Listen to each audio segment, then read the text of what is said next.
Hello दोस्तों, कैसे हैं आप लोग। मैं आशा करता हूं कि आप लोग स्वस्थ होंगे। इसे स्वस्थ रहिए, मस्त रहिए और मन लगा के पढ़ते रहिए। दोस्तों, आज के क्लास में आप लोग बताने वाला हूं क्लास 10वीं का सोशल साइंस यानी हिस्ट्री चैप्टर नंबर 6 शहरीकरण एवं शहरी जीवन। शहरीकरण एवं शहरी जीवन का सब्जेक्टिव क्वेश्चन आंसर बताने वाला हूं दोस्तों आज की क्लास में आपको।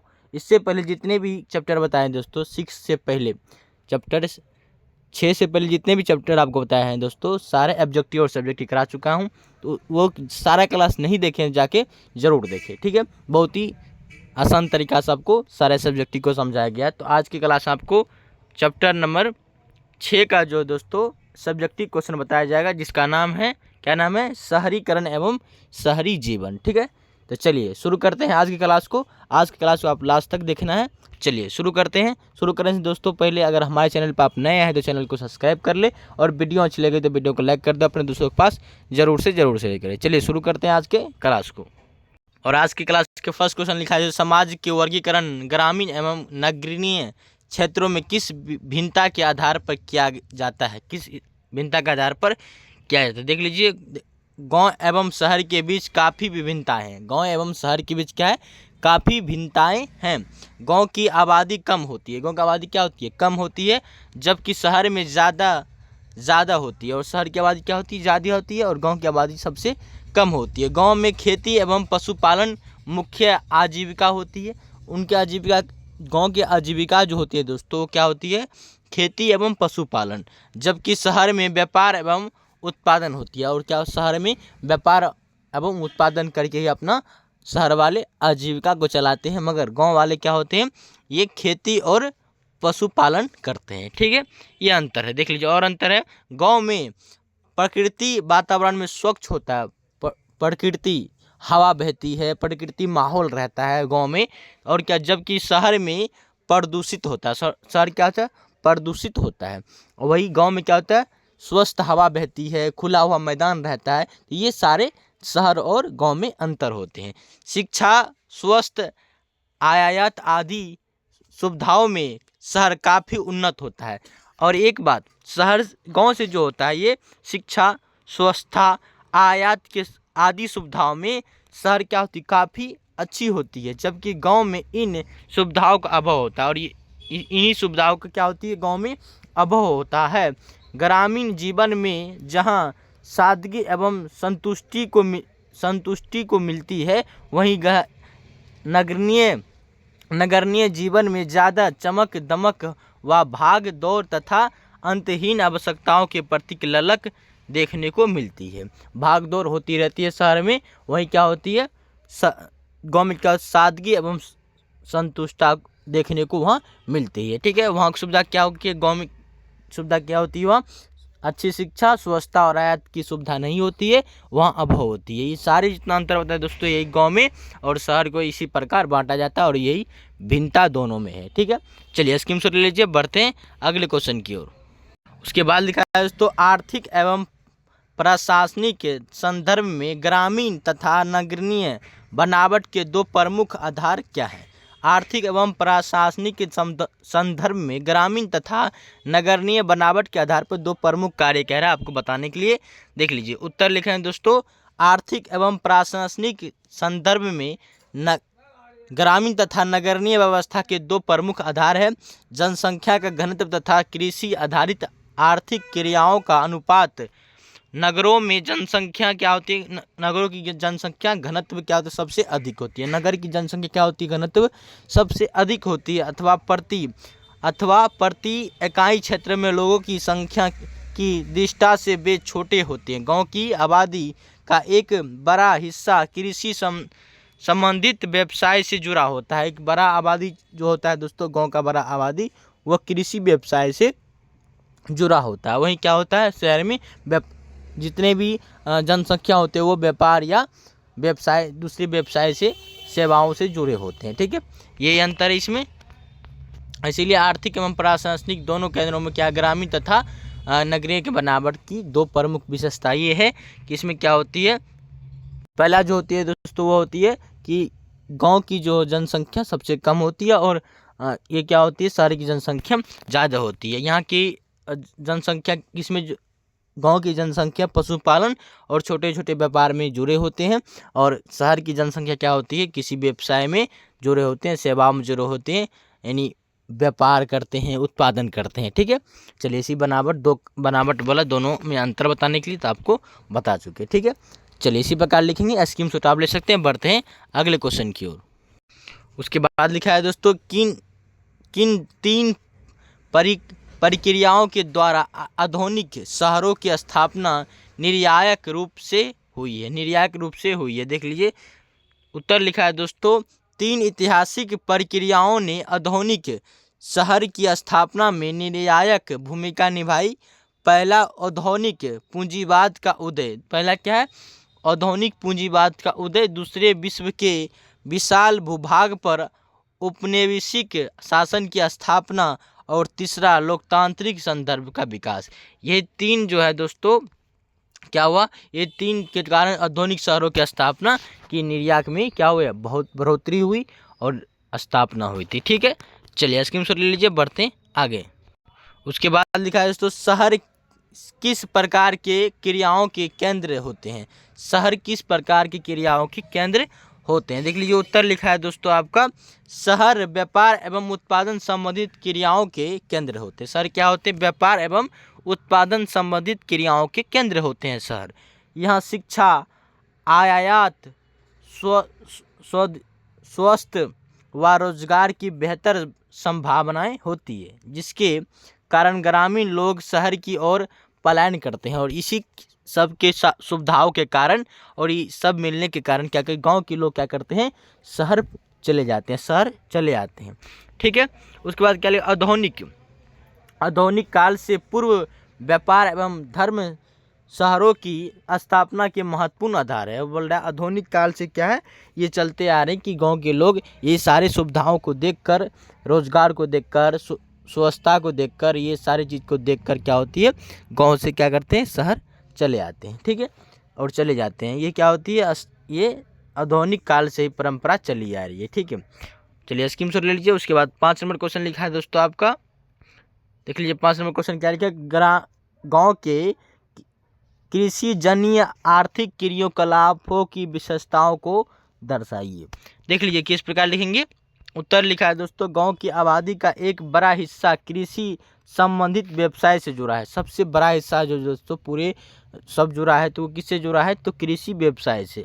अधिकोष वस्तुएं कृषि उत्पादन की होती है, और अधिकेश वस्तु जो होती है, अधिकोष वस्तु जो होती है वो कृषि उत्पादन से होती है। ग्रामीण जीवन का मुख्य आय का स्रोत क्या है, कृषि है। प्रमुख आय का स्रोत जो ग्रामीण जीवन में है दोस्तों क्या है, कृषि होता है। अतः एक कृषि प्रधान अर्थव्यवस्था मूलतः जीवन निर्यात व्यवस्था की अवधारणा पर आधारित होती है। क्या होती है, अर्थव्यवस्था मूलतः एक कृषि प्रधान अर्थव्यवस्था मूलतः जीवन निर्यात अर्थव्यवस्था की अवधारणा पर आधारित होती है। ठीक है, चलिए समझे होंगे। बढ़ते हैं अगले क्वेश्चन की ओर। उसके बाद लिखा है दोस्तों, नगरों में विशेष अधिकार प्राप्त वर्ग अल्पसंख्यक है, ऐसी मान्यता क्यों बनी है। बोले नगरों में विशेष अधिकार प्राप्त वर्ग अल्पसंख्यक है, ऐसा मान्यता क्यों बनी है। देख लीजिए, उत्तर लिखा है दोस्तों, नगर एक और मनीषियों और धनी लोगों का केंद्र था। ये जो दोस्तों कह रहा है कि नगर एक और मनुष्यों और धनी लोगों का क्या था, केंद्र था। तो दूसरी ओर यह भी सत्य था कि ये अवसर केवल कुछ व्यक्तियों को ही प्राप्त थे, जो सामाजिक तथा आर्थिक विशेष अधिकारी प्राप्त अल्पसंख्यक वर्ग थे।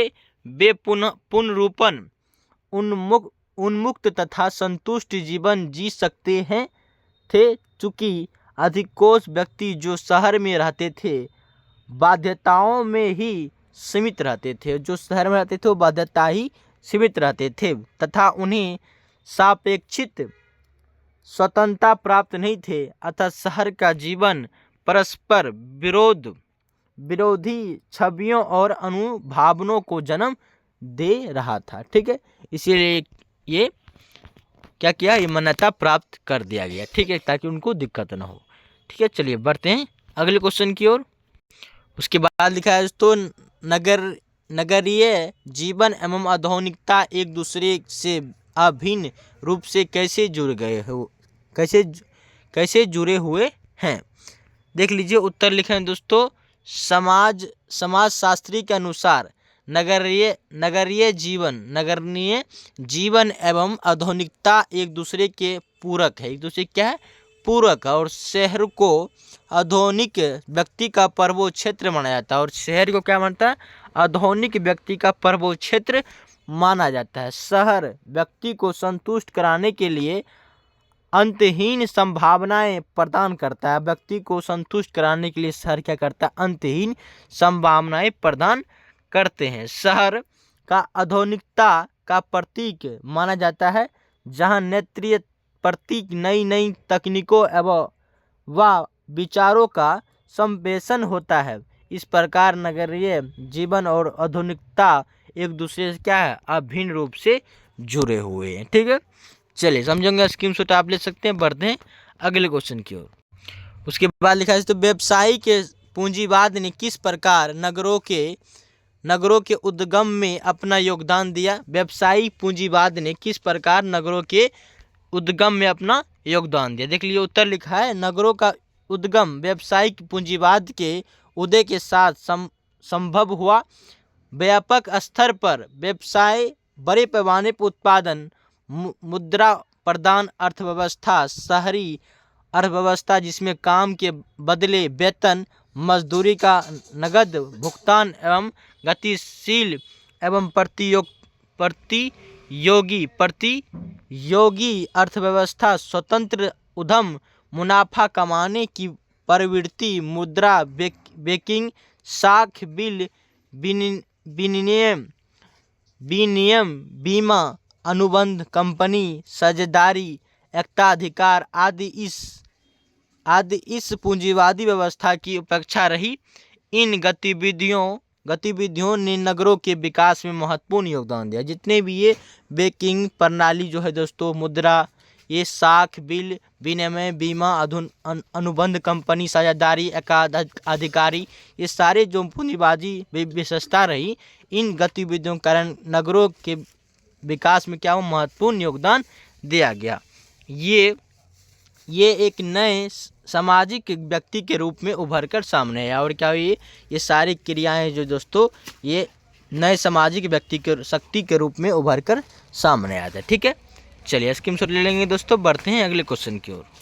उसके बाद लिखा है दोस्तों, श्रमिक वर्ग का आगमन शहरों में किस परिस्थितियों के अंतर्गत हुआ था। बोले श्रमिक यानी मजदूर वर्ग के लोगों का शहरों में जो चले गए थे, मजदूर वर्ग के लोग, तो वो कैसे चले गए थे, किस परिस्थिति के कारण। उत्तर लिखा है दोस्तों आपका, देख लीजिए उत्तर क्या लिखा है। आधुनिक शहरों में एक और पूंजीपतियों का अभ्युदय हुआ तो दूसरी ओर श्रमिक वर्ग का। बोल रहा है एक और क्या हुआ? आधुनिक युग में शहरों में पूंजीपतियों का उदय हुआ तो दूसरी ओर श्रमिकों का भी उदय हुआ। शहरों में फैक्ट्रियां प्रणाली की स्थापना के कारण कृषक वर्ग जो लगभग भूमिहार कृषक वर्ग में थे, शहरों की ओर बेहतर रोजगार के अवसर को देखते हुए भारी संख्या में शहर की ओर उनका पलायन हुआ। और बोल रहा है जो खेती जिनको नहीं थे, है ना, जो क्या भूमिहीन हो गए थे, वो कृषक जो है शहर में रोजगारों को देखकर वो क्या देखते हुए भारी संख्या में बहुत ही लोग शहरों की ओर क्या हुआ? चले जाने लगे। इस प्रकार शहरों में क्या हुआ?